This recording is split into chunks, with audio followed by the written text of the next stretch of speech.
to this broadcast tonight. Let me take the beat. Yep. And then I want to say it's a beautiful time.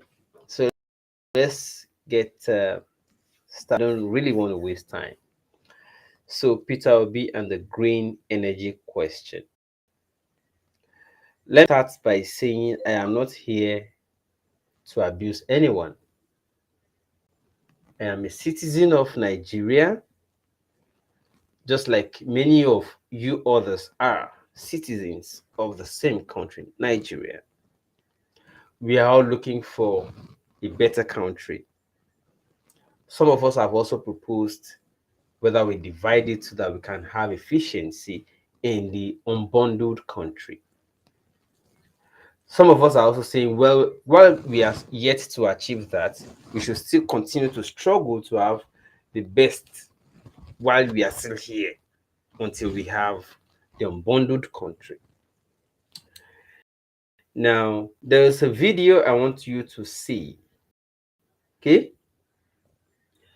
I am doing this, I must put the caveat ahead. I'm doing this not because I have any issue with any candidate, but because whoever wants to be president of the country, all of us are looking to solve its problems. We must guide these people even before they get power. Okay? Before they come to power, we must help them. And it is not about Obi alone. If I also see Tinubu give answer that is not satisfactory to any question, we will all, as usual now, we will all come out about that person giving wrong answers to a question. The same thing Atiku. Now it is Obi. So we are just trying to address the issue they did not address satisfactorily, so that all of them can have the right answers, so that if any of them find themselves eventually, they will be able to address the issue. That's exactly what my interest is, right? So there's this video I'm going to play to you right now. It's about Peter Obi. They asked him about green energy, and the answer he gave, okay, I know to see. Let me, before I play the video, if you don't like to learn,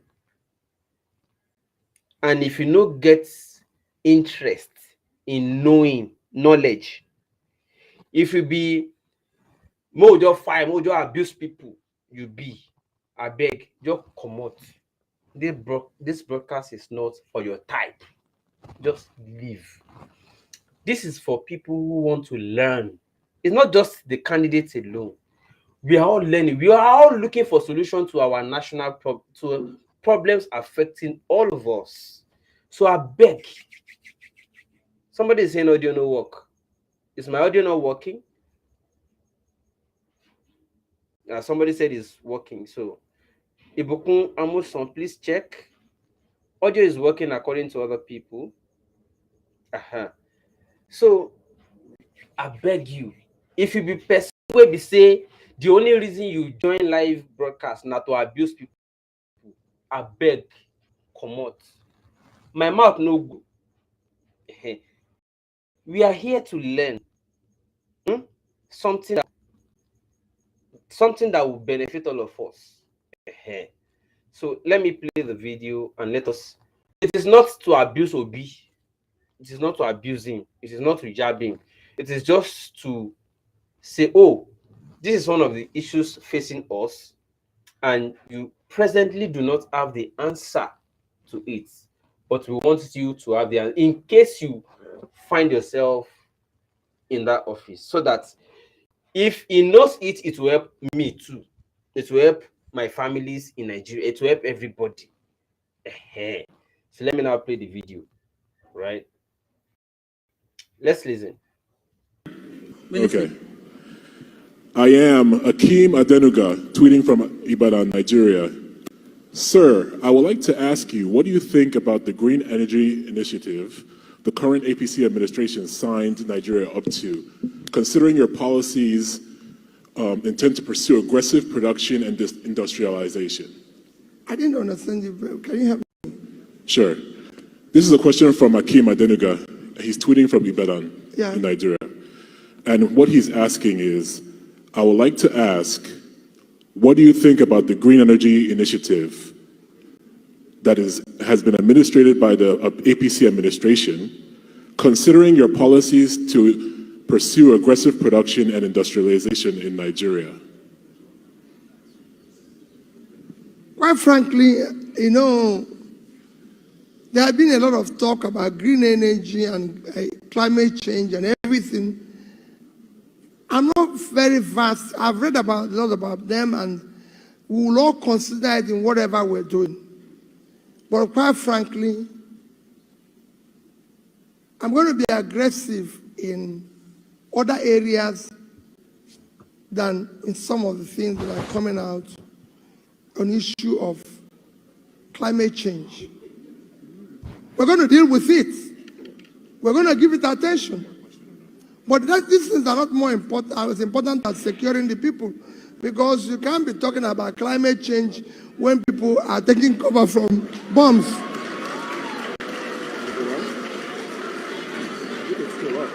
Huh? I might be wrong, but huh?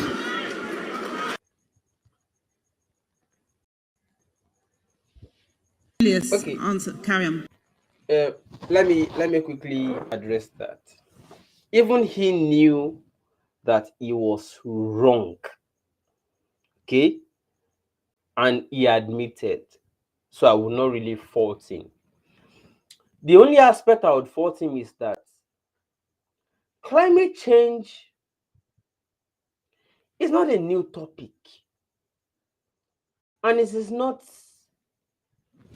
necessarily a foreign issue. It's a global, it's affecting Nigeria. See, the insecurity is trying to veer our attention to away from climate change and green energy. Is also connected with climate change, and I will explain. In the past 2.5 years in Nigeria, more than 78%, or about 78% of insecurity reports in Nigeria are directly connected with herders and farmers clash. And why are herders suddenly migrating or emigrating or leaving there, and they don't even want to hear ranching, but rather talking about grazing routes?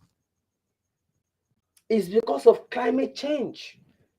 The places where they used to feed their cows, as a result of extreme weather, they no longer have what to feed their cows with. So they have to enter this, they have to come down south to find what can feed their cows as a result of the extreme weather. Now, did you hear that there was snow in some part of North, for instance, yesterday? It's called extreme weather. If it will be cold, it will be extreme cold. If it will be hot, it will be extreme hot. And it is affecting, including health. Climate change is a topic that has been around for global leaders all over the world for more than as 2014, 2015, when I was in Unilag. It was already a topic, important topic to students. I'm not even talking leaders yet who have gone ahead studying it before students started learning it in classroom. In a third world country where education is underfunded, we're already discussing climate change importantly. In a third world country where ASU is on strike daily, we're already discussing it. And the people that want to lead me, govern me in 2022, 21st century do not even know about the topic. How prepared is that leader? That is a question I want to answer because I know they don't have the answer.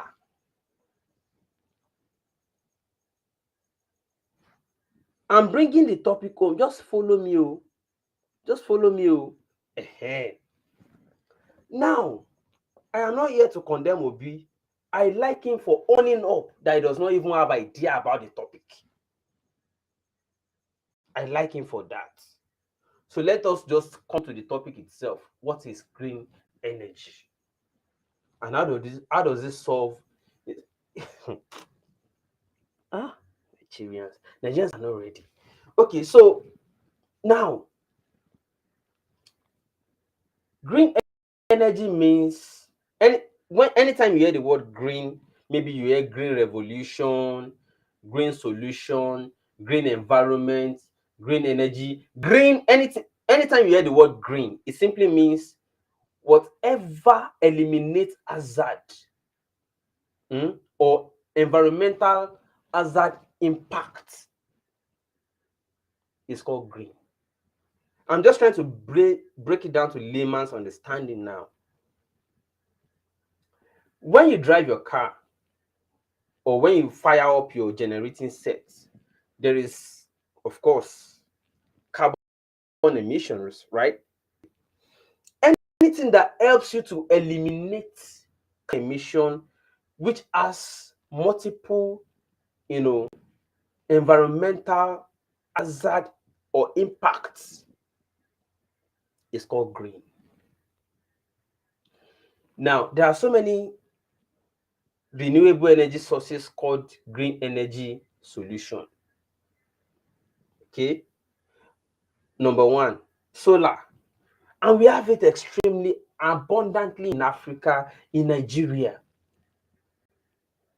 Solar is a renewable, it's a green energy source because it doesn't have carbon emission, it doesn't have what do you call this carbon monoxide fumes emissions into the atmosphere that can jeopardize both the health, both the environment, anything. It doesn't have. Wind is one of them. Okay, there are so many sources, even biodegradable waste, even food waste is a source of renewable. Real estate, innovative new estate solutions in Nigeria are already talking about this, and they are already using it as selling points to sell their real estate, to say, oh, our estate is completely off grid. Do you know that even when you shit your shit? People no longer evacuate their sockways. Do you know that? As individuals, so let alone government, people no longer evacuate their shit. When people cook food in their homes, they no longer even throw the waste away. I'm coming somewhere. They no longer throw the waste away. What do? They are called biodegradable wastes. Waste that you can turn into energy sources. Food waste. Shit, even your shit can give you energy that you require. Your energy demand, your shit can answer your energy demand in your home, in your own home. Sorry, this thing went. In your own home, your shit can answer your questions, your energy demands. So some real estates are already using it as selling points. Okay, they're already using it. And the person that wants to lead, even me as I did here now solar we know they get lights now. Shebi una know. Abi, who did Nigeria we get light? When last did you have electricity? When last did you have electricity? There's always a national grid collapse, this collapse. So some real estate investors are already using, They're already using off-grid solution as selling points in their real estate. And the person that wants, even me as I did in solar they use. And the person that wants to govern me does not even know about green revolution or green energy. Now, this is why I said this person that we are hyping, we need to really sit him down. And when I said it at the initial stage that I have problem with politicians that disappear only to reappear during election, I have problems with them. They don't know what Nigerians are really facing or what.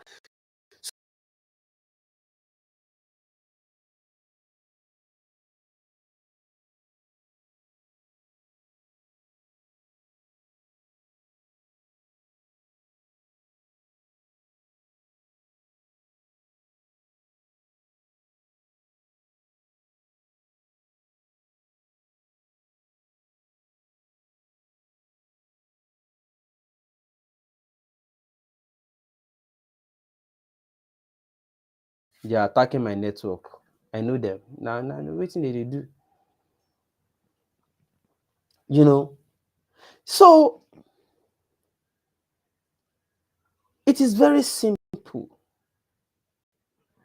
Nigerians are already solving their own problems individually. And whoever must want to come and govern them must also be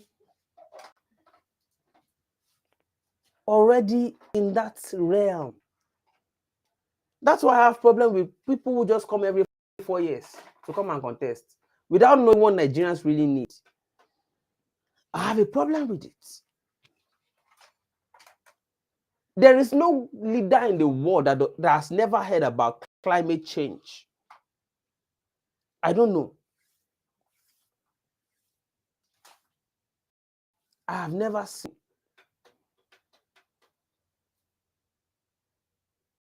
I have never seen. That does not really know that people need solutions to all this and does not even know. Now, this is why I have problem with Obi.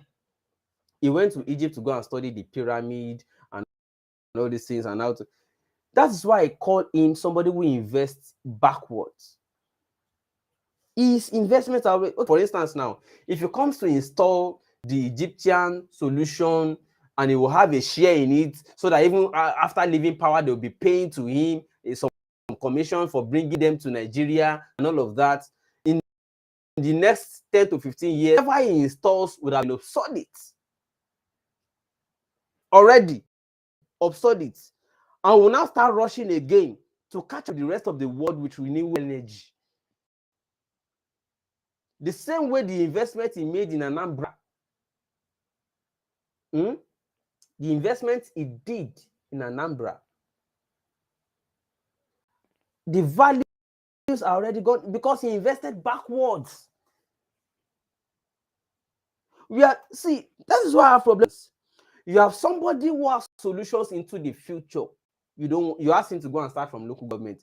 You now want somebody who doesn't even know, who doesn't even have answer to the problems of the now to go and be the. That is why you deserve Buhari all the time. You have many competent Nigerians, you don't want them. Because of your ethnic or tribal or religious sentiments, you want somebody who doesn't even have answers to the problems to come and be your president, and you're asking your best to go and start from local. I say the problem he wants to solve is at the local. Somebody has solution to the national problem, you ask him to go back to the local. You want the person who doesn't have answer now to go. Your problem is spiritual. At this point, it's spiritual. Okay, wait. I'll give you something now. Just hold on. Let's start. Let me give you something. Just chill. Now, let me start with this. Watch this first. You have to prioritize which are the problems to solve first. And the person who understands that best must also have the energy to follow through. with those priorities. And my first priority, of course, will be security right now. And that is by being the commander-in-chief of the armed forces. I'll go to the front. You know, I will be the chief mobilizer, chief motivator of the armed forces. I will be the chief reformer of the armed forces, you know, so that they have the equipment, they have the motivation, they have the compensation they need to go out there and do their best for the country. I have been quoted as saying it for a long time, and now it has come to the attention of everybody that I was right, that the security challenges we are having has to do with in the security sector. They are businessmen, and as long as they are making money from insecurity, they can never be security. You know, on the economic front, one first thing we must do is to restore power, energy.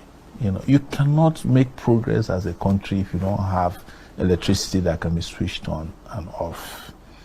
Ours is permanently off. It has been like that. Even the small business sectors that drives huge, big economies around the world rely on electricity. So it will be my priority, big priority, to invest in that sector. And within 4 years, increase the wattage from the miserable 1,700 ITs as of today to 24,000. I've discussed that before, that it's about bringing together all kinds of energy mix. You know, why do you think the sector is down at this point?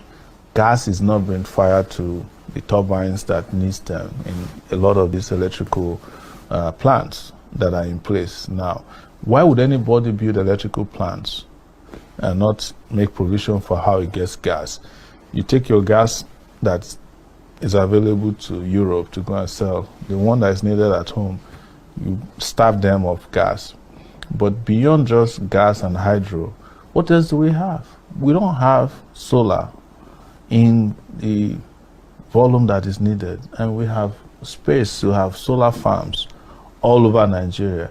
Individuals are already growing solar panels on their roofs and are providing themselves electricity. Why is it that government is not interested in that? Why are we not using those mixes? Well, a lot of people actually argue that we don't have enough space for solar farms in Nigeria. It's not true. It's not true. Sambisa Forest is controlled by Boko Haram right now.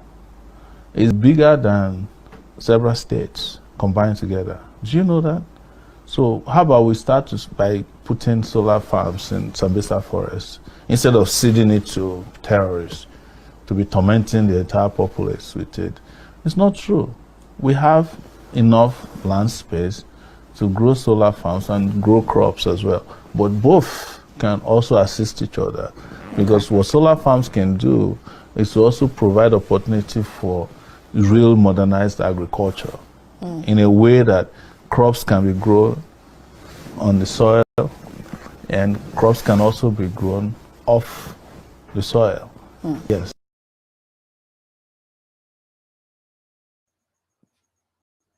I hope you heard that. I hope you heard that. Now, that is somebody telling you rules. It's not just about coming to say production to consumption and we all clap. And when you ask him how, he doesn't know. I'm not saying Peter Obi does not have his own solution, but I'm saying the moment you ask him how, problem arises. You now have somebody who already knows the how from A to Z. Showore already broke down the solution to power problems in Nigeria since as far back as 2018, 2019, when he was running. He was prepared. And I'll give you another one. Just hold on. No. Chill. You come and learn candidates so that he will not come and be sounding like some broken gramophone next time they bring him up. Okay? Let's listen to this. His history and pedigree will not allow that to happen. Men who are working with him, who have to advise him, who know that there will be consequences if they even give such an advice, will not allow him to do that, because they know that there are chains of commands that will suffer for it if that were to happen. But you talk about South Africa. When Mandela came, South Africa was an apartheid state. It was the courage of his conviction and morality that helped to open up the space for black participation. If it wasn't Mandela, it would have been a different story. So the institutions are there. They are still there today. But it took one man, Mandela, to change South Africa from an apartheid state to a democratic state. Those are what we talk about. That's why I'm not here talking about my years as a student union leader, which could count for experience because I did better than most state governors when I was a student leader, honestly, in this country. Because at the time in this country, the duty of bringing about democracy, which was what was most important for Nigeria, was on our shoulders when we were in our 20s. But there were military administrators all over the place who were jostling around stealing money. There were civilians who were helping the military suppress our democratic aspirations. But nobody counted as experience. That is experience. I tell people, if I were to be an army in the army, I would have been retired by now as a full-star general, going by the number of wars I fought and the scars that I had to show for 30 years of consistently fighting. But here, who cares? People are looking at those who destroyed the country, and we are rewarding them on a daily basis with socio-political promotions. We are giving them titles. We called some of them GCON, GCFR, and you look at what they did, they destroyed this country. But for those of us who have fought on the side of rights, what do we get? We get derided. They ask me, where's your experience? Some people will even ask me, why don't you go and run for local governments? You understand? And this country is being run by people who never did half of what I did. In fact, in honesty, and history can bear me witness, even though they don't teach them in schools anymore, when so many of these characters were hiding under their bed in the 90s, we were fighting on the streets for democracy that they are now benefiting from. And I can mention their names one after the other, but there won't be time for it, and that's not what we are here for. I'm here to project to you why I'm going to be your best president ever if you make the right choice next year. Now, Philip, before you come in, let me ask, when you formed your choice of the AAC as a political platform to run on? Well, what does the AAC stand for? Okay, as of today, that is the African Action Congress, and the reason we chose the word Africa is that we are looking beyond Nigeria because the entire African continent is actually looking up to Nigeria. In fact, the black race is looking up to Nigeria to be liberated, so that power, good schools, good roads. Now you want to be president. Yes. How do you intend to provide this for Nigerians if given the opportunity within the tenure of your administration? We have 10 programs that are sitting on 3 pillars. And the first pillar is security, second is self-sufficiency, and third is sustainability. And the programs are 1, security, power, electricity, infrastructure. We want to double the infrastructure in this country, fight against corruption, have an inclusive economic system. I'm not discussing the economics of World Bank structural adjustment program that destroyed this country. I'm talking about an economic system that is built by Nigerians and Nigerians can be proud of. I'm the first candidate to propose a 100,000 minimum wage for workers in this country, and everybody, there was an uproar. Some 2 weeks ago, South Africa is paying 126,000, equivalent of 126,000 naira. We want to restructure this country, but we have disagreement with the restructuring that was couched as a political party. And the moment the restructuring apostles found their candidate, Atiku, suddenly nobody's talking about restructuring. I've been saying that they didn't mean restructuring. They were forming a party that would turn this country into a paradise for thieves once again. And we're talking about health, education, agriculture, and tourism that is built around technology and modern practices. So you are not asking for more than basic things, right? But you know what I found out having traveled around this country, having done about 32 states in the last 9 months, is actually that we can turn this country into a paradise as well.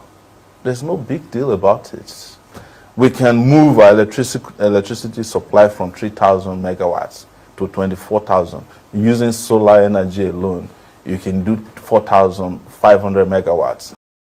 Morocco just did it. You can Google it and find out about it. Tunisia is doing it. You know, our gas system, there are 9 point something billion cubic feet of gas in Ogoni land alone. That we have gas supply enough to provide gas turbine-driven electricity. This interview was in 2019. She would have already solved all this problem. Continue listening, no? That can last us for over 40 years. But you cannot go near Ogoni land today because of the way these same leaders destroy the environment there, kill the people there, and don't want to resolve the problem. They only pay lip service to resolving the problem. We have said we will provide 5 point something million jobs for young people, and it's not a promise that is based on just promises. We laid it down by saying we want to build 17 million units of housing, just the same way they did in China. For those who like to talk about China, they have what they call ghost apartments. Apartments that have been built that has not been occupied. Even are you listening? 2019 interview. For those of you who are clapping for somebody talking about quoting figures from China today, this was 2019. Continue. Shora is ahead. Long ago. Listen. You know, they have over 1 billion people. That will provide jobs. If we double our infrastructure as it is now, not just managing to do roads, you know, over 13,000 kilometers of road, that will provide over 2 million jobs. If we do what we want to do with agricultural entrepreneurship, which is providing about 1,000 jobs for entrepreneurs in every local government, multiply that by 774 local government. Tell me how many jobs you get. When we hire 200,000 teachers to fund into our system so that we can take over 13 million kids who are out of school now back into school and spend 1.3 trillion naira, 100,000 naira per child to go back to school. Tell me why the country will not improve. But the leaders in this country are not interested. They are more interested in feeding prisoners 14,000 naira per day than spending 100,000 naira to send children back to school, out of school kids. I want to pay students who are going to university study allowance as well so that they can stay in school. I'm sorry to pause it. Somebody just said something that caught my attention. And if you look at the names of these people, they are from the same region. So you will know the sentiment. Now, Objective Media, what the F are you saying? You think presidency is all about making mouths in a collapsed economy? Shore wants to build millions of houses. Is he aware of Nigeria's debt? Somebody who is aware that despite what they call debt, lying to you about debt, or except you are benefiting and you are within the system, Accountant General stole billions. Ponde fainted during NDDC probe at the Senate National Assembly probe session. He fainted. Nothing has come out of it. Accountant General, billions. Nothing has come out of it. Snakes swallowing billions. Monkey, now termite eating money. Those are the ones we have even heard, though. We have not even gone to NNPC. They will lie to you about they are stocking money to bribe people during election, pay INEC rec officials and all that. And somebody is sitting down in the comfort of his room and telling me that there's no money, Nigeria is in debt. Are you real? The other day, Sheon Okinbaloye was asking Fashola on Channels TV. I paid attention to that interview because of Otarod. We deliberately wanted Sheon to ask Fashola about that road, Lagos Abeokuta Express Road, and he asked Fashola whether Nigeria is truly broke. Guess what? Fashola told him Nigeria is not broke. Victims like you, sitting down in the comfort of your room because of cheap data, you are talking what you don't even know. What do you mean Nigeria is broke that they can't pay workers, but they can be hiring private jets up and down, doing their political meeting from London to Chatham to everywhere? What are you talking about? I don't know what is wrong with that. I don't really know exactly what, but let's continue listening. I just decided to respond to and focus on school. And anybody who's going to school and get that study allowance, if you come out and you work with the federal government as a teacher or in any public position, we forgive the grant. But if you go and find a job in a bank in the private sector, you pay us back with interest. That's how it is done in other places. I'm just giving you this because I know there's not enough time. And this is the reason why I cannot wait to debate so many of these guys. And you heard that we're excluded from the debate because they're afraid of these ideas that will ignite growth, the kind of growth and development that will make Nigeria live above the basic necessities of life. We've been talking about basic necessities of life since I was in primary school. We should not be talking about that anymore. People are entitled to live on paradise on earth if their countries can afford it. And Nigeria has shown that they can afford it. But can our country afford it? Absolutely. Because the next question will be, how are you going to fund all of these that you talk about? In a country where governments, state and federal, are saying they are unable to pay 30,000 naira minimum wage. They don't want to pay minimum wage. They are not interested in minimum wage. They are not interested in paying wages, period. These guys are slave drivers. Let me explain why that is the case to you. There's an argument going on between Fayemi in the Ekiti State, Kayode Fayemi, and his former governor, Fayose. And Fayemi found out that Fayose had 18 billion naira given to him through the Paris loan refund. He never paid workers.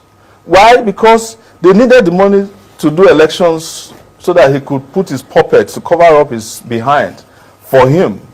Fayemi probably would do the same thing because the money that was supposed to use to pay workers in Ondo State was used to help Fayemi do see and buy in Ekiti. You understand? So why would they pay workers when the money that is supposed to go to workers is more about money they're interested in using to buy voters? These are the kind of leaders you have. They're not interested in paying workers. The one in Kogi State. You are making very weighty allegations. You are making a presidential candidate. Allegations that you possibly cannot back up with facts. I will back up with facts. Look, I'm in this country. I'm also a reporter. Like every one of you sitting here, whether you don't accept me or not is a different issue. But I'm a reporter. I run Sahara Reporters.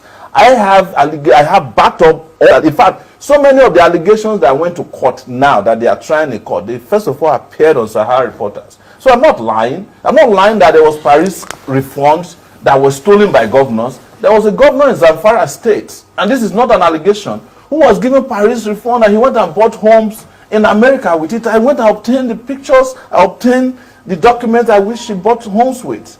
But because he was friends with the president, he was trying to marry the president's daughter, nobody touched him till today. The governor who was found collecting dollars on tape, Gandola. Is that one allegation too? Why is there nobody touching him?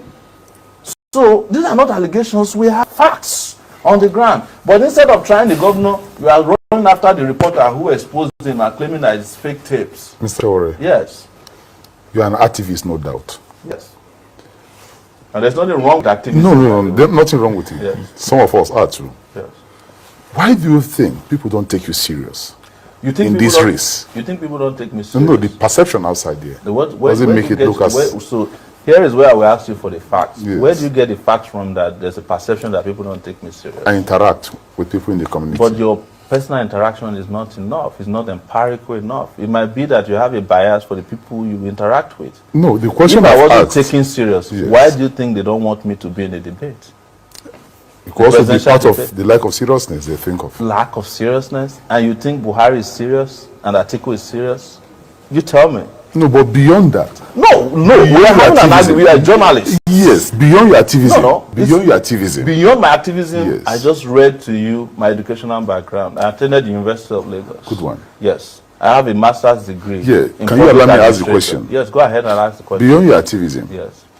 You come from a very rich cultural background, the Southwest. Who gave you the impression that... I'm a Nigerian, first and foremost, so I understand I want you to land, yes. Yes. You come from a very rich cultural background, yes, where we have respect and honor and revere elders. Yes. You are considered as somebody that uses some very foul languages on people, like and you what? want to rule. Like what? I've been here since What foul language did you detect in my contenance? Or so many. I cannot continue to. No, we've been interviewing, and I want you to take me up on that because you are. No, but I've listened to you. Gentlemen, we have very limited. You are a reporter. You are confronting a presidential candidate, and you are on national TV. You can't be flippant. With due respect to you. Yes. Another word. No, you can't afford to be, because people are watching us. People That's are why I say listening to us. you've used another word. It's about the future. No, flippant is not an insulting word, but I consider it flippant for you to say that people don't take me serious. You know? It's derogatory for you to say that I'm not being taken serious when I've traveled around 32 states in 9 months. I have an agenda. I have spoken to crowds around this country. I've been to palaces, I've been to schools, I've been to churches, I have been to town hall meetings, not only in Nigeria. I've been in Canada, I've been in the US, I've been in the UK, I've been in Australia, traveling over 26 hours. And you say people don't take me serious. People are donating to our campaign. You say they don't take me serious, both locally and internationally. Yes, I'm the only one who has raised money publicly and transparently. And you think people don't take me serious. That's why I said it was flippant, with due respect. Okay, Mr. Showore, many Nigerians are watching, and they are beginning to tweet at us. Yes. Now, one of the tweets that are just coming comes from Esco, and who says, who wants you to respond to this question? How do you intend to govern without having corrupt persons in your cabinet? Thank you. So, the assumption that every Nigerian is corrupt is what that government will lead you to. That there are a lot of Nigerians who are not corrupt. But the kind of system of governance, of patronage that we've been running over these years have only promoted the interest of the greedy. And we have been servicing the greedy to the point that people don't even know that there are Nigerians who are honest within Nigeria and outside Nigeria, who can help lead this country to prosperity. A lot of them professionals who are doing so well. And our campaign, as it is, we started 9 months ago as a movement, has so many of those Nigerians. In fact, we have gotten to a point where we have a shadow cabinet in place. But if you're in doubt about my pedigree and integrity, I did Sahara Reporters for 12 years. I wasn't the only person there. I had reporters, and you can ask anybody who knows some of our underground reporters. It is against our own rules to even accept what they call communiqua, which is the envelopes that they collect when they go and cover events. If I do not have enough money for my reporter, I don't send you to work. And when I started Sahara Reporters a year ago in a lab in Lagos, I promise that anybody working in that lab will not be paid less than the minimum wage that I'm proposing today. And that's exactly what I did. But you know what? It didn't take more than 2 months after I started when they came after me.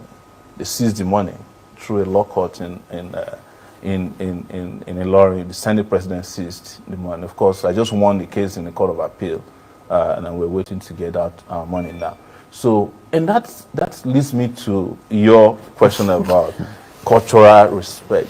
If you know what the elders of this country have done to us, you know that they don't deserve respect. In fact, we are nice that we still see them and respect them. They've destroyed what could have been of our dignity. They've brought poverty, they've brought diseases, they've stripped us. That is why when you travel abroad, when other people have been separated and treated by human beings, they ask dogs come and sniff you because you are Nigerian. It's these elders that you ask us to respect that did it to us. Our elders, so many of them, especially the political leaders, don't deserve any respect. I'm saying it without apology. But there are elders in this country who deserve respect. Respect them and they respect us. Yeah, you talked about the minimum wage that we can pay, but some of these governors don't just want to pay. They don't want to pay. Right. Now, if you are president, how will you get them to pay? One, the governors have immunity. Yes. So how will you compare these governors? Because you have listed several allegations about minimum against some of them here. Now, if such a thing happened in your administration, how will you go about it? Minimum wage that we are proposing is for federal workers. I am not responsible for state workers as the president of Nigeria.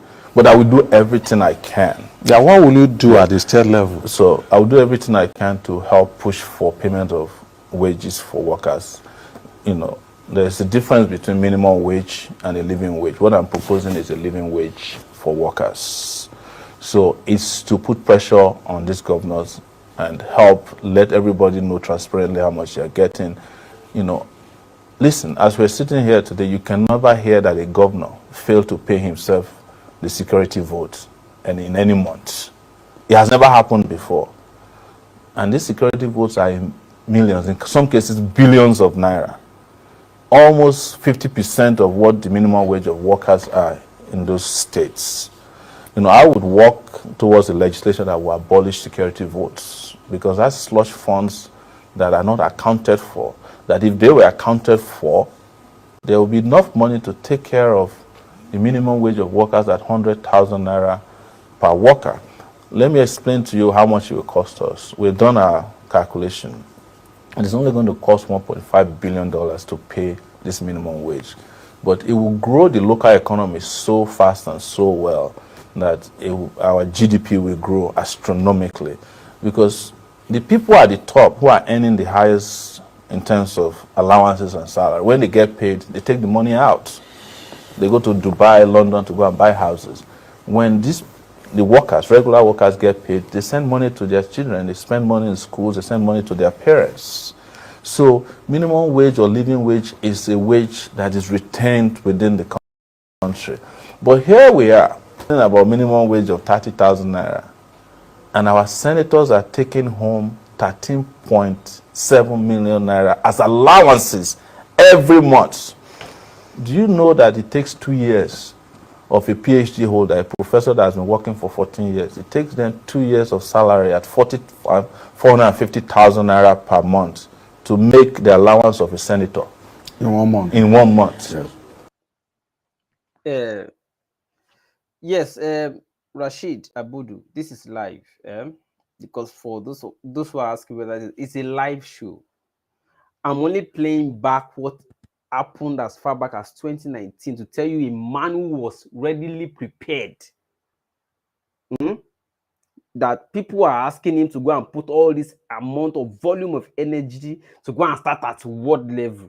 Somebody wants to solve national problem, build an an independent political party to solve national problem. Ask him to go and start at local level.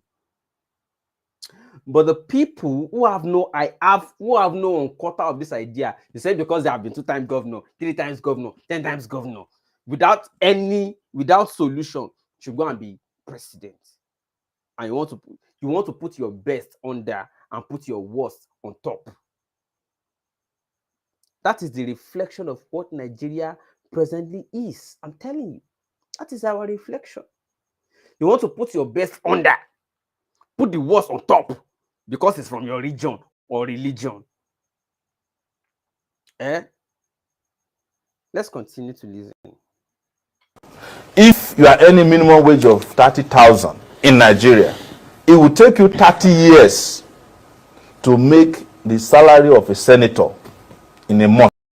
The allowance. The allowance of a senator, not the salary. And you have not added the extortion that they carry out in the name of oversight in ministries, departments, and agencies of government. Something that we stop. Look, we should not be deceiving ourselves sitting down. We know all the problems. All the journalists, we know all the problems. Yeah, yes. I want to ask you this question. But before you ask that question, let me quickly say here, we've been getting a lot of tweets. One of them is from Olumese Ahigbe, who says, we take Shawore seriously.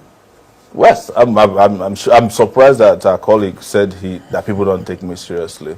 We'll resolve that when we get out of here. But Ahigbe also asked that you speak truth in a raw way. Well, it's what is needed at this time. We have been raped and destroyed in the rawest manner, and to retrieve and recover from that situation, we have to speak truth to power in the rawest possible way. You have to our leaders are tone deaf, and that is starting to affect the followership as well. So to break through that ceiling, that is preventing people, that's made people very complacent and reticent. You have to go beyond this. That's why we call our campaign Revolution Now. And Victor is also Let me quickly say something about that. This was 2019. Before Revolution Now protest, before he called for revolution, this was before election. This interview was before election. So to those who are saying it's because he lost election that calling for revolution, I hope they learn now, because I know the Nigerians, I know they learn, I know they get research. Now only follow, waiting the trend, now they follow. Lies. Now they follow. So he themed his campaign Revolution Now. And when they asked him, what do you mean by revolution? He explained, even before election. And when they said, if the revolution does not happen before election, which one will, he said, whichever one comes first. If Nigerians are ready for a revolution before election, that is why he came, left his family abroad. And he said, if Nigerians will be ready for the revolution after election, he said, whichever one comes first. What is important is that we are able to reset the country. But the oppressed people of Nigeria who truly needs what this man came for are still queuing behind their oppressors and maligning this man. Don't you think their problem is beyond spiritual? Let's continue. reacting to the statement you just made about paying 100,000 naira as minimum wage to federal workers. Yeah. And his question is, won't that create anarchy in the system if the workers at the state level Yes, are so much left disequilibrium. unattended to? No, there won't be disequilibrium. There won't be disequilibrium. You see, what is there is that whatever is happening at the federal, it's the federal government shares money. Every revenue that comes to Nigeria is shared between the federal and the state and the local governments, right? And what happens to us is that we need 1.3 billion to pay minimum wage of 100,000, but we are stealing 5 billion every year from the public purse. So if we add another billion, we'll be able to pay state workers, or let's say we add another 2 billion, which makes it 3.5 billion. We'll be able to pay state workers this amount. But the state workers have to fight for their life, that when the money gets to the governors, they pay the monies to them. It's not only salaries that governors are stealing. Governors are stealing local government allocation with impunity in this country. We know that, right? This is the person you want to go and be under a governor that will steal all the allocations and won't allow him. This is the person you want him to go. Nigerians,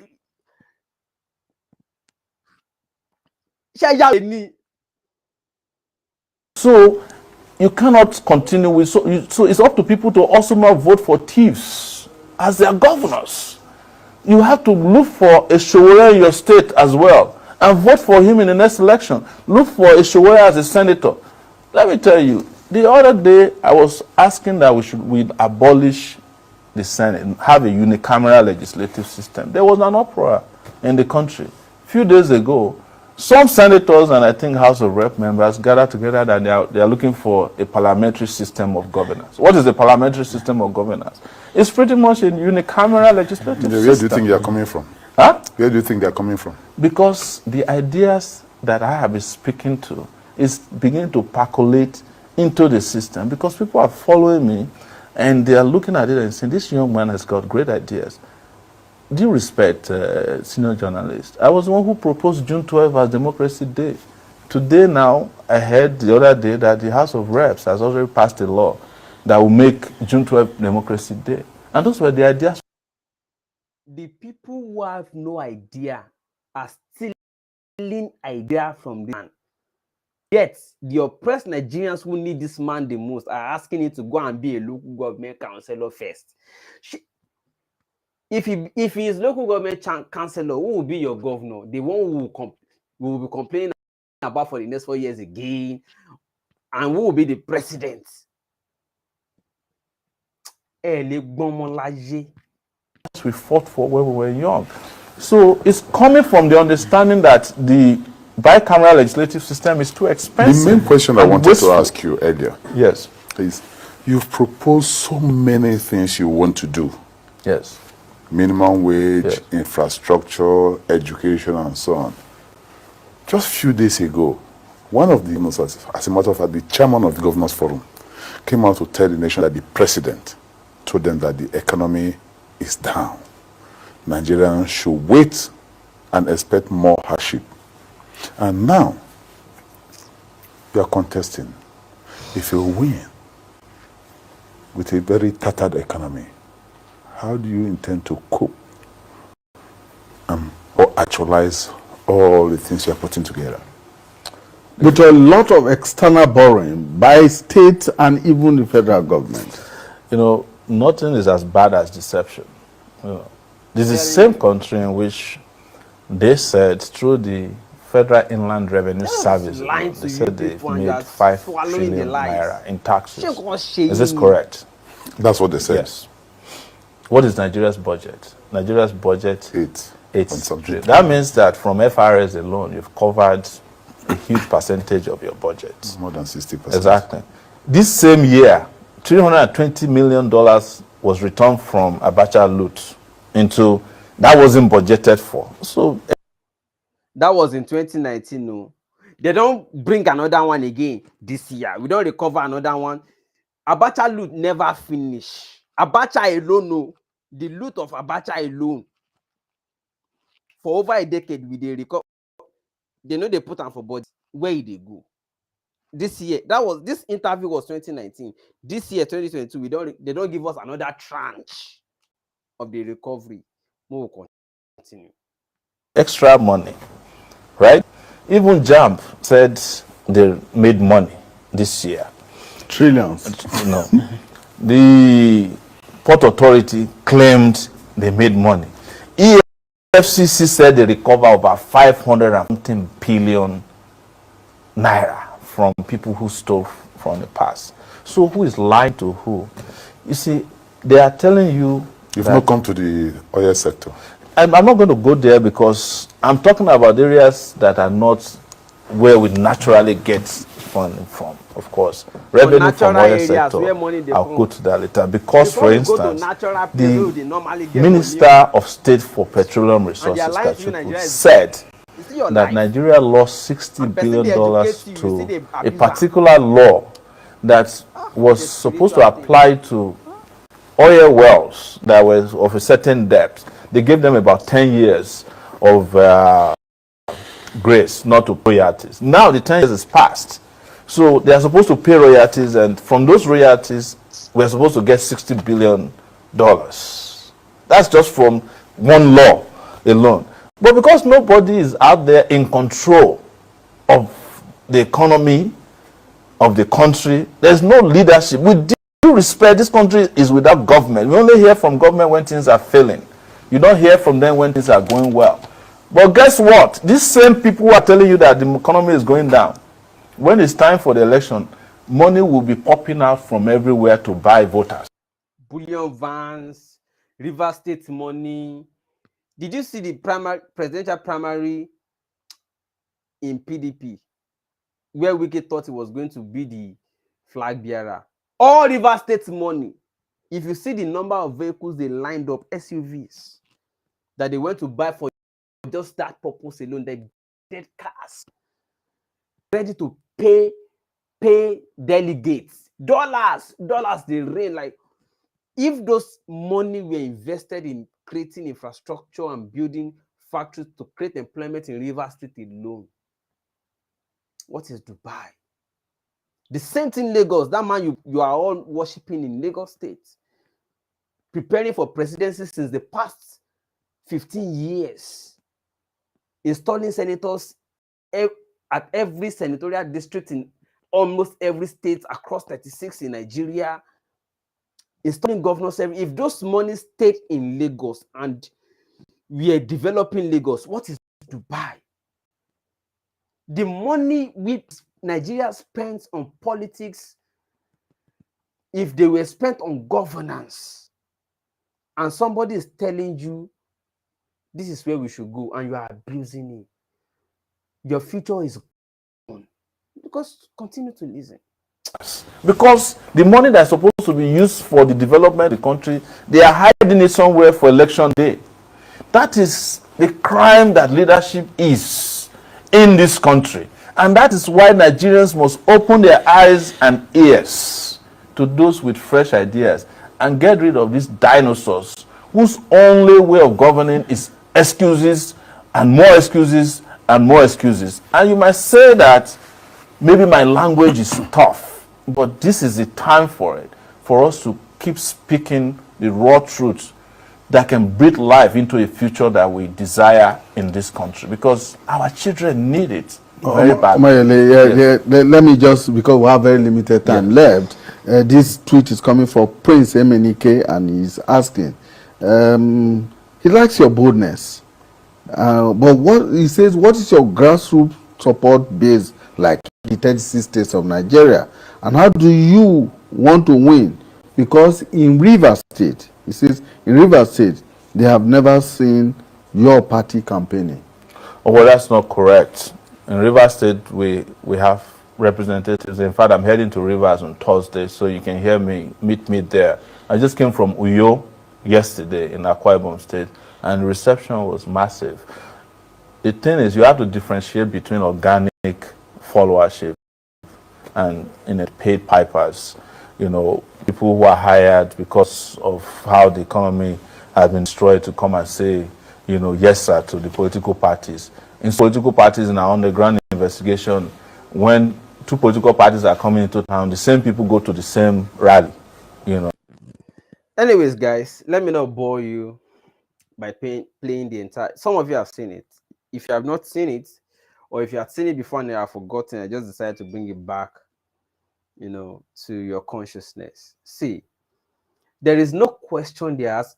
Do you know why they are all avoiding this guy in debate? Do you know why avoiding Shore in debate? All those your presidential candidates who are just from the establishment, repackaging themselves and lying to you. Do you know, using ethnic divisions and sentiments to lie to you? Do you know why they are avoiding him? He's loaded.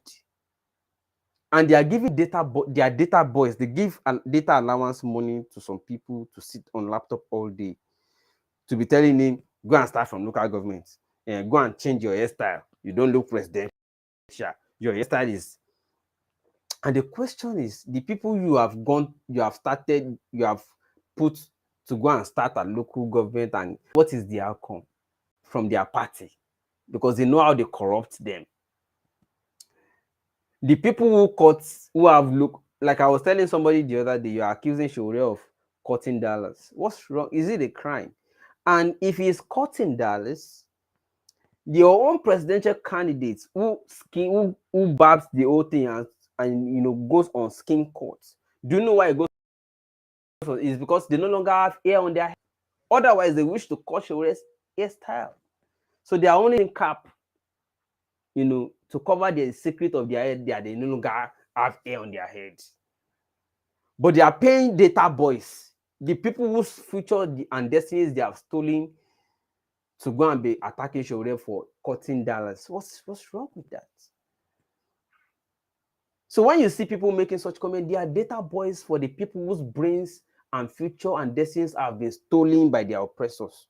They are giving them crumbs to go and be typing and abusing the person who has the solution to the country's problems. Pulling down syndrome. It's unfortunate. See, sometimes I don't know how to cry on behalf of Nigerians. You will see the solution, you will be envious of the solution. You prefer to remain in the problem. I don't even understand. You see somebody who stands with you, or every policy of government will make statements, it will mobilize people, it will change it because they will not, you know, they will not favor you. But once it is time for election, you say he's good as an activist. You should continue to fight. Why you continue to elect people that will continue to create problems for you, and you will be expecting him to come and be fighting the problem? Is that a career? No, is that a career? that you see the person wants to solve the problem, you will never give him a chance. You say you don't want him. It's good, just good to be fighting for us. Why you keep electing the problems? No, you want to keep electing the problems, and you want the person fighting to liberate you to continue to die fighting. Are you well at all? Because I don't even understand Nigerians. Are you well? You don't reach stage where we say it's not about whether we are talking the gentleman talk using phonetics. You don't reach where we go, they face you, they tell you, you know normal.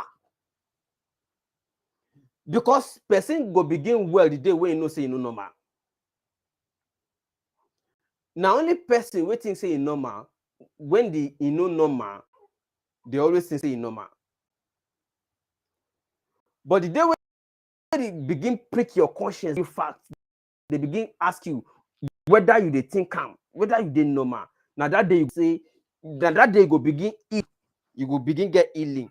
Say, it be like say I no normal, true. Now why are they here? You know normal. Because there's no way you will be normal. There's no way you will be normal. You go see solution, you go talk, say, make that solution just day somewhere, just the warm, just the boy for where you did, just the speak on our behalf. Make we, while we are busy choosing more problems, make we just the help us fight the problem. Are you normal? Who does that? Are you normal? They are asking the person you know who only invests backward. I'm sorry, Peter Obi is a good man. He may not be interested in embezzling, but he does not have the idea how to solve national problem, not even problem in the state he was governor. Because the only investment we know he made was an investment backward. Investment whose value in another year already went down. He's still going to learn about pyramid system in Egypt when the world is already ahead in renewable energy and green solutions. So you spend the first 4 years investing in a pyramid system imported from Egypt. You will have shares in it, so that even after he leaves us, you will still be making money from it, and you will still not have light sufficient enough to power the whole country. And in another 10 years, we're already looking for money to invest in another renewable energy solution that the world is already in 10 years before us. What is wrong with you people? Mama, freedom. Attend to freedom. Do you understand? It's painful. You see somebody who is already taking you into future since as far back as 2019, you ignore them. Person will not get answer to what we need now in the future. Even now, before future, he don't even get answer because he only shows up every 4 years to go and rent a party and contest. And after that election, he decides again. Now that one you won't choose because it comes from your region. Are you okay? The people who come from our region, Obasanjo did not construct a road from. He spent 8 years, apart from being military head of state, too, still spent 8 years as democratic. I mean, what do you call civilian president? 8 years, no road to water. Now we still just come the fight. Just the fight. Say you must do road, before they come begin do them small. Obasanjo was so. What did it benefit us? Is our turn in Southeast. You have never been president. It's our turn. You know that person is a thief. He invests backward. He doesn't invest into the future or present. He just do. He will now come out and say he saved money. You save money that his value will be eroded in another few years. You didn't pay consolidated medical salary scale to medical doctors. They all left. You didn't pay workers living wage, and we are supposed to clap.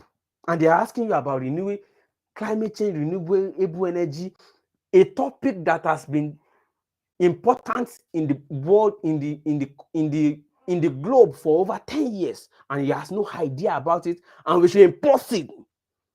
Another Buhari, and it is sweet in your mouth.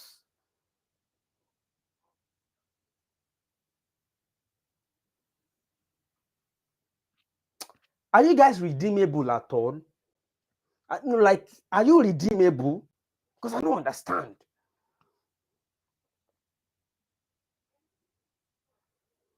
Are you redeemable? You see, waiting I talk, waiting this one they talk now. You see, the problem is they don't even know how to, even what they hear the wrong thing. Let me look for that comment. Yeah, this is it.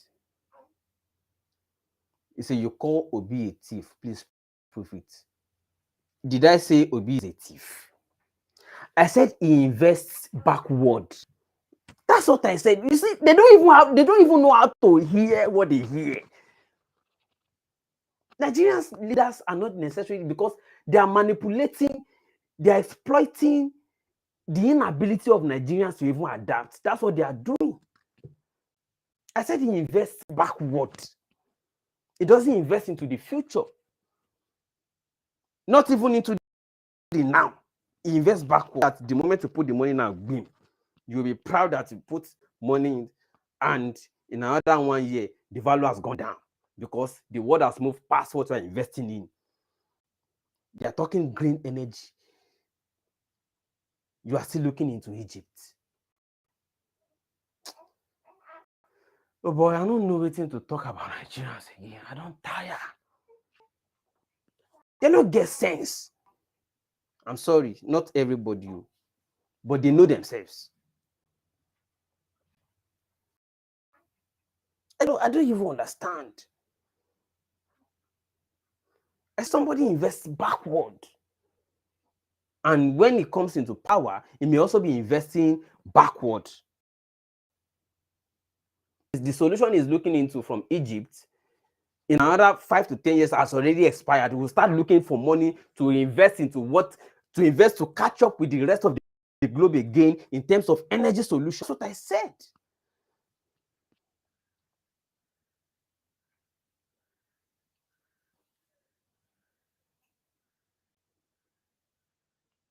And if you look at it again, even smart real estate investors are already going off grid in Nigeria. Yes, there's this quantum brick, for instance, in Lekki, completely off grid, no electric. In fact, do you even know that even your sheet is renewable energy source, because it's biodegradable, that they use to power it? Will be people know they pack shit again from their septic tank, from their socket. We don't need to pack shit again, because your shit, as they shit them, is another energy source. People don't know. Smart real estate investors are already building hybrid energy solutions in their real estate, so that you are completely off NEPA. You don't want to have anything to do with NEPA or generator, anything that can result in carbon emission or air pollution. They have completely left it behind. In Nigeria, go to Ibejuleki, smart estates are already doing it. Green estates, go to Ibejuleki, where Dangote is now having his petrochemical. They are competing with Dangote already. That will not use yes, to come into this area, but will not, because people will not need it apart from their cars. And if you have Tesla, you won't even need fuel again. And the person that wants to be president of these smart people does not even know about it. And when they say it, you'll be angry. They are teaching you, you are angry. They are teaching you. Sharia has been teaching you since 2019. You are envious of him. And when you ask him to go and put himself under somebody he knows more than these people, go and submit himself under them, he's telling you can't work with them because he knows more than them. And you're angry. because you are not ready for progress. You are not listening to the point. Now why then they fail Jamba and Waeko? All these people. Now why then they fail? They don't know anything. Now then they pass. External exam, non-appearance. Now most of them, because they know they hear, they know they learn. And even when you want to teach them, they'll be quarreling with the knowledge. They'll be fighting you. They no one learn. It's difficult to learn. Where the world is already moving very fast, the countries that are prosperous in terms of economy, they are thriving on knowledge economy, what people know that they are translating into. Nigerians don't want to learn. It's unfortunate. They don't want to learn. It's painful, though. In case you don't know, it's very painful that I'm sharing the same space with you people. I want the country divided. I don't want to be in the same country with fools.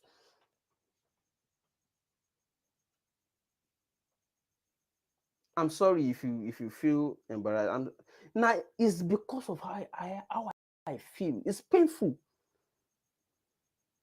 Come on to learn. Lesson. You can't. They are teaching you. You are fighting. You are abusing. You are insulting. To learn, as simple as just learning. Learn. As simple as learn. Why do people resist knowledge? Why do they fight knowledge? You are resisting knowledge for no reason. They are even teaching you how to do it. So how this is, you they angry, you they vex, you they fight, you they abuse, you they curse.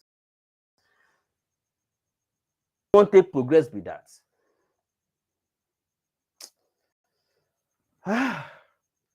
Shall we calm down? It's annoying, no. Look, I know.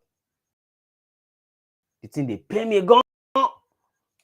So I did the same country with these people, so it was the same. Can you imagine that?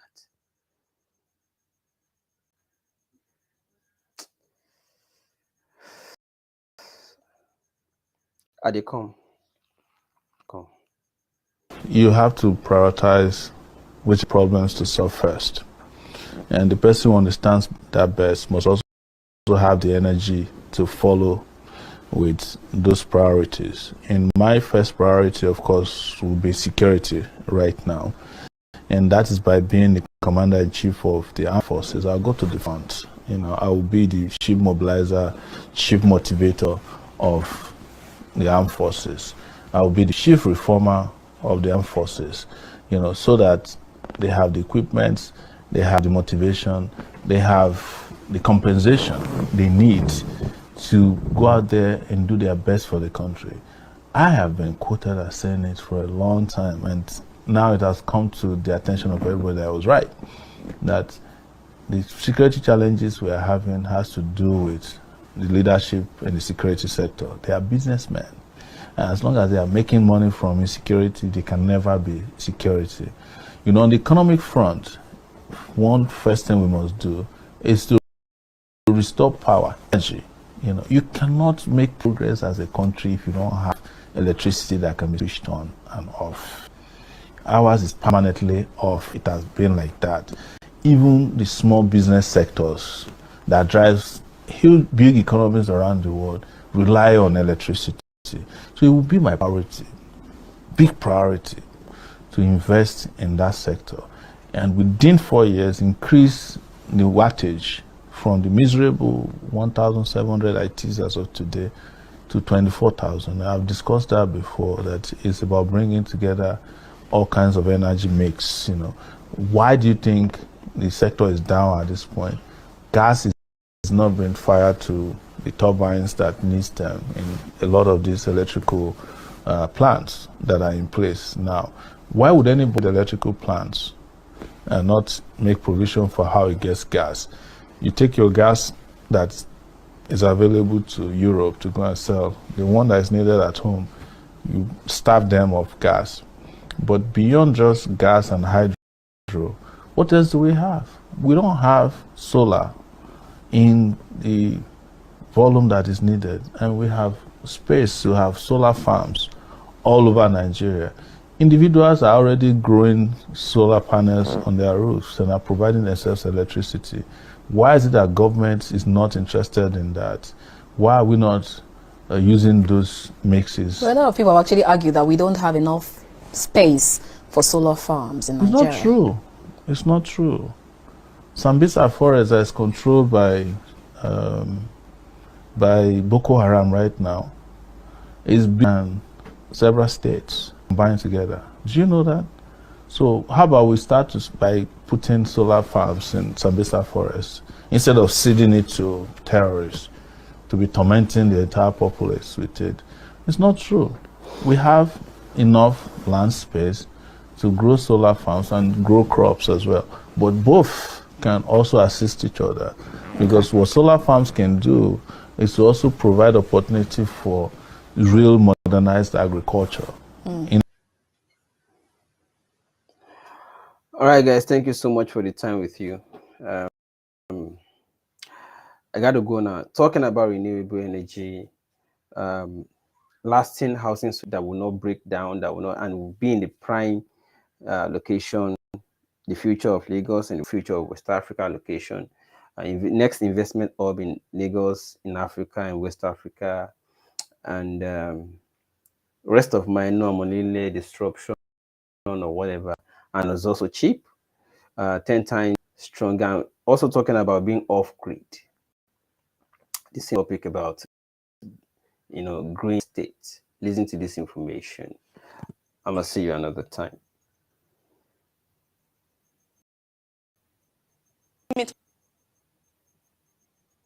Mr. Abiodun Akin, man who is looking to solve the big chunk of the housing crisis that we have in Nigeria, making affordable, self-sufficient homes. This kind of homes are becoming more and more popular, by the way, because they are efficient and they are environmentally friendly, and then it costs less to make them if you think about it in the long run. Anyway, before I tell you about the smart homes that he's building, let me tell you a little bit about his story. He's based in Canada right now, and he decided to build a house in Lagos, Nigeria, where he's from. But upon making inquiries, the cost of building a house has increased significantly since he moved to Canada. So instead of using concrete brick throughout his construction, he substituted it with laterite, and he was able to save 30% of the construction cost. Laterite has a lot of advantages, by the way, including warming your home during cold weather, cooling your home in the hot season. It's cheaper because it's readily available. It's everywhere in Nigeria. It has high clay content, which means it can hold more water. Laterite gives you better air quality. So if you build your house with laterite, you can breathe in better air quality. You can even recycle it. So if you build a house with laterite and you don't like it, you can break down the house and to build another house. And that's just to name a few of the advantages. But he didn't stop at building his personal house. He decided to make his house self-sufficient, which means that he's not going to be dependent on the electricity from the Nigerian government. So he's using solar power, and he's also not going to be using power generator, so there will be no noise, no air pollution. At the same time, he's not using the regular sockaway that everybody uses in Nigeria. He's disposing his own waste material by decomposing it, and he's generating his own water. So once the house is completed, he doesn't need anything from them. And this is why they call this home self-sufficient, off-grid homes. That alone inspires me. The fact that he was able to find an alternative to just spending so much money on building a house. And the fact that he doesn't have to depend on the government, he made himself a self-sufficient house. That is the inspiration for me. But then he took it a step further. So after learning from his own experience, he wants the same for others, except that he wants to do it better. If you see the picture of the house, you may not be too impressed by the aesthetic, but he calls this the experimental house, because what he has decided to do is to now mass produce this kind of house for other people. In case anybody out there is interested in having a house that will be self-sufficient, he has bought a Cascade beachfront in order to construct an off-grid estate. And what you guys are seeing is what he would be constructing. All these houses would not be using NEPA, and they will be constructed laterite bricks. If anyone is interested, he's looking for 10 people, just 10 people to start out. The price starts at 4 million naira for 3 bedrooms, and you can pay in installments. He has a contract readily available, readily prepared, which you can share with your lawyer to know if that's a good deal or not. I mean, some people may feel like that's a lot of money, but it's a one-time payment that you no longer have to worry about electricity bill. You no longer have to worry about paying them to empty your sock away and stuff like that. It's a one-time payment that you know that from beginning to end, you know your house is complete and self-sufficient. Anyway, I asked him, by the way, I said, what if someone is interested right now and they decided to pay you, and along the way they decided they're no longer interested, they don't like what they are seeing? And he said to me that your money is refundable, as stated in the contract. He said he will give you back 95% of the money, and the remaining 5% is for administrative charges. He's using a system of interlocking bricks instead of the traditional style of construction, and this system results in a house that is 10 times stronger than traditionally built house, and also more terminally efficient. Each home would have its own fire system and will be conveniently located by a fire hydrant in order to make it easier for fire crews to help just in case of an emergency. We'll be building common areas that will have a gym, a playground, swimming pool, ball courts, grocery stores, and so on and so forth. And more importantly, the houses in his estate will reduce global warming and human carbon footprint. So guys, if you're interested, please check him out. This is his website.